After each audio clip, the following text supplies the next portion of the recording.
नमस्कार, मैं खुशी और आप देख रहे हैं अपना राष्ट्रीय न्यूज। ईरान के राष्ट्रपति रईसी की हेलीकॉप्टर क्रैश में मौत, पीएम मोदी ने जताया दुख। ईरान के राष्ट्रपति इब्राहिम रईसी की हेलीकॉप्टर क्रैश में मौत हो गई।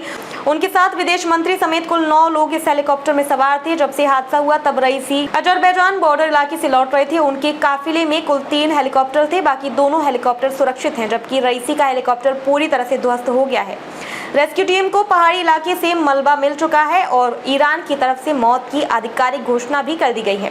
हालांकि इन सबकी मौत के पीछे साजिश के सवाल भी लगातार उठ रहे हैं। ईरान के राष्ट्रपति के काफिले में 3 हेलीकॉप्टर मौजूद थे, जो कि अजरबैजान की सीमा पर एक बांध का उद्घाटन कर वापस लौट रहे थे। शुरुआती जानकारी के मुताबिक खराब मौसम और धुंध के चलते उत्तर पश्चिम में अजरबैजान की सीमा के जोल्फा शहर के पास राइसी का हेलीकॉप्टर हादसा का शिकार हुआ। काफिले के 2 अन्य हेलीकॉप्टर सही सलामत लौटने में कामयाब हुए हैं और यही बात कई सवालों को जन्म दे रही है। आखिर क्यों राष्ट्रपति वाला ही हेलीकॉप्टर हादसे का शिकार हुआ है, जबकि हेलीकॉप्टर सबसे अच्छी कंडीशन वाला था। यह हादसा ईरान और इजराइल के बीच बड़े तनाव के समय हुआ है, तो इसको इजराइल से जोड़कर देखा जाना कोई चौंकाने वाली बात नहीं है।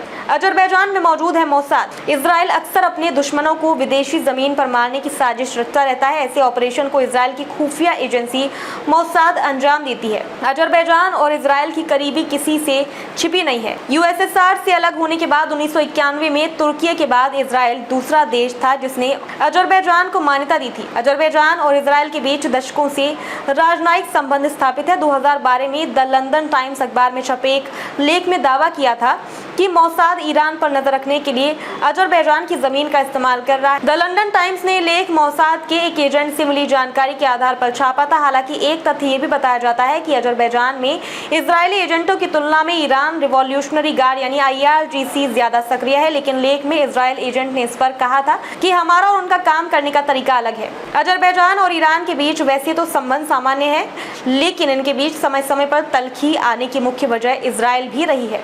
अब तक के लिए बस इतना ही। फिर होगी आपसे मुलाकात ऐसी एक और बड़ी खबर के साथ। तब तक के लिए नमस्कार और देखते रहिए अपना राष्ट्रीय न्यूज।